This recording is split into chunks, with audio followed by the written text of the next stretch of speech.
of the hospital grounds, the park is about a quarter-mile wide for several miles.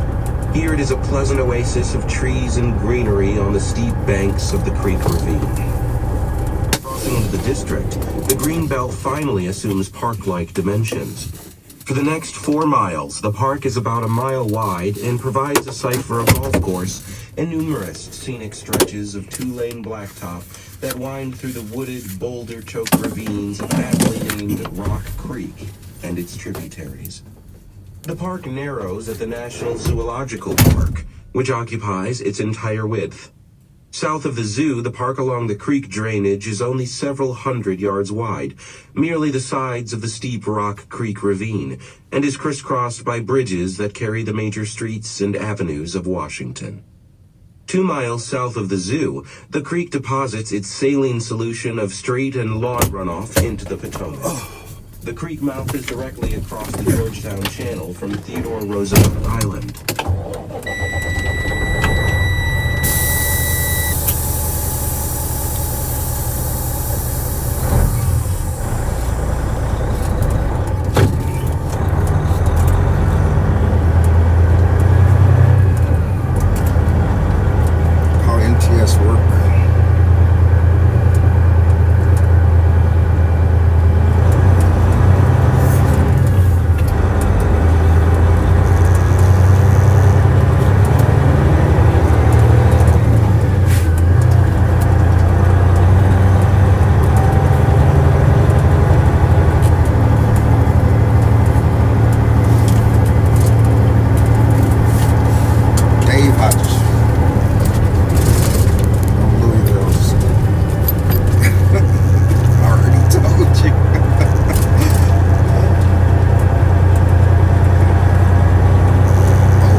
Henry Sharon set off down the hillside. About a later, Thanos Leorakos arrived at his home in Edgemore and parked the Jag in the garage. His wife, Elizabeth, was in the kitchen putting the finishing touches on the canapes. The guests were supposed to arrive at 7. She gave him a bust on the cheek as he poured himself a drink. "How'd it go today?" "You wouldn't believe it. The man is certifiably insane. At the press conference, he claimed he was the devil." She looked at him to see if he was kidding. "Insanity defense?" I suggested it, and he didn't say anything one way or the other until I mentioned the psychiatrists and psychologists. Then he just said no. That's it, one word. No. End of discussion. "Your mother called this afternoon." Elizabeth had her back to him and was spreading cream cheese on the salad. Elizabeth's birthday had been last week. She had just turned 39. As he stared at her trim waistline and the way her buttocks shaped her dress, Leorakos decided she could pass for 10 years younger. "She just heard on the news that you're representing Aldana." And she was unhappy. She had a fit. Wanted to know how you could defend scum like that. All those years, my little boy, no honor. It wasn't a pleasant conversation. Leorakos turned his attention to the backyard. They had almost an acre. The hired man had raked the leaves 3 times this fall, but at least it was collected on the top of the tree. He would have to clean up the leaves again. I told her, Elizabeth was saying, that every man is entitled to a defense. You know her. Yeah. I tried to be nice to her, Thomas. I really did. But I'm so sick of hearing her whine and bitch. Honest to God, I've completely had it with her ethics lectures. I know. Why don't you explain it to her one more time? She turned to face him. It's not fair that I have to be the one who keeps explaining the Constitution and the American legal system to her. When she starts that, how can my Thanos do this crap, I just cringe. She doesn't listen. She won't listen. I'll talk to her again. Promise? Yeah, promise. She turned back to the celery. "Where are the girls?" he asked. "Upstairs. They're going to be doing homework while the guests are here. And I bought them a new CD today. They're listening to that for the 11th time." Leorakos wandered into the living room.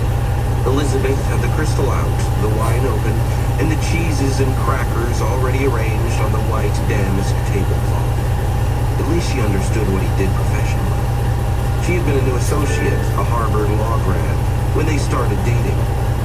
6 months later, they spent a long ski weekend in Aspen and returned home north.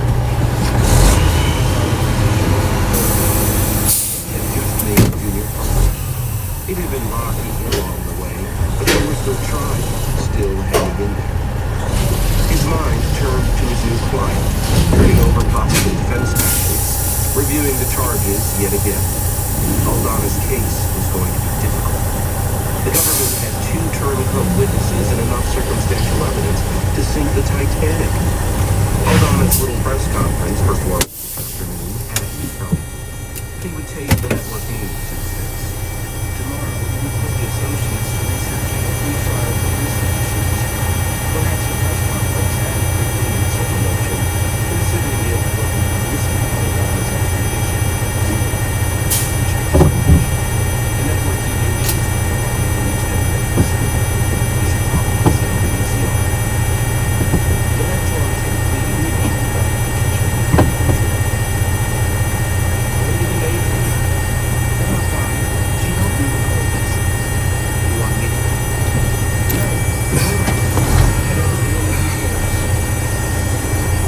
Everything under control.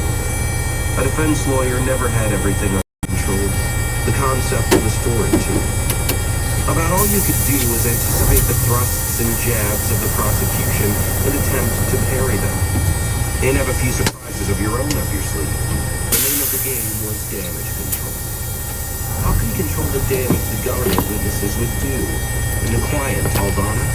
Would he be controlled? Would he listen to good advice? Leorakos snorted. He already knew the answer to that. Oh well, it was Aldana's ass on the line, not his. Still, he hated to lose. He never fought gracefully in a losing cause, which was why his defense team was bringing in $2 million a year in fees to the firm. He snapped the television on in the living room and stood watching it as Elizabeth set the last of the hors d'oeuvres on the table. Aldana's press conference was the lead story. "Come watch this, Elizabeth." The anchor said Aldana's statement spoke for itself. He fell silent and looked off to one side, at the monitor, no doubt, waiting. Aldana came on the screen. As his voice filled the living room, "To me has been given the key." Lirakos heard his wife's sharp intake of breath. "My God." He has an effect, doesn't he? After the questions, the network replayed the statement 3 times. The consensus of the experts, a lawyer, a psychiatrist, and a college instructor in South American voodoo culture, was that Aldana was a criminal megalomaniac. The phone rang at the same time the door chimes sounded. As Elizabeth went to the front door to admit the guests, Lirakos went to the study to take the call. The firm's senior partner was on the line. "I just saw our newest, most famous client on the news." "Yeah, I watched it too." "Panos, you've got to figure out a way to shut him up. In one performance, he managed to convince half the people in America that he's guilty as hell. And that was the half that was undecided. I strongly urged him not. Panos, he's one man. Our firm has 52 partners and 112 associates who represent over a dozen Fortune 500 companies and about 150 smaller ones. The heart of our business is regulatory matters and commercial litigation.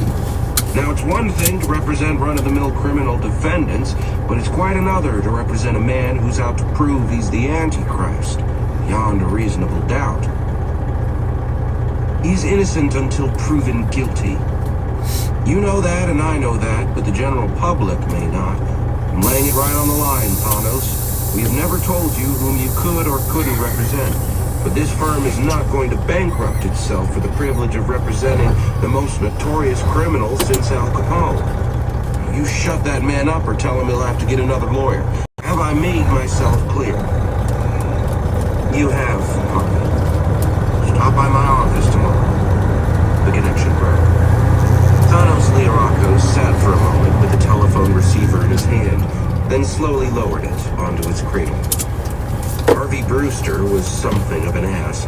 If he thought the firm could get rid of Chano Aldana by just throwing his file at him and filing a notice with the clerk of the court, he was in for a rude surprise. The judge would not let Lirakos or the firm out of the case unless and until another competent, experienced attorney had agreed to represent Aldana and not delay the proceedings. The pressure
know. I'm tired of telling you the same thing over and over again.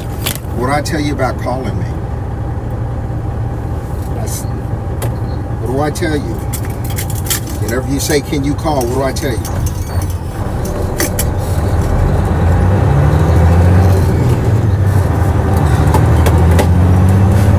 Still not answering my question. Last few days, every time you say, can you call me? I say, just call.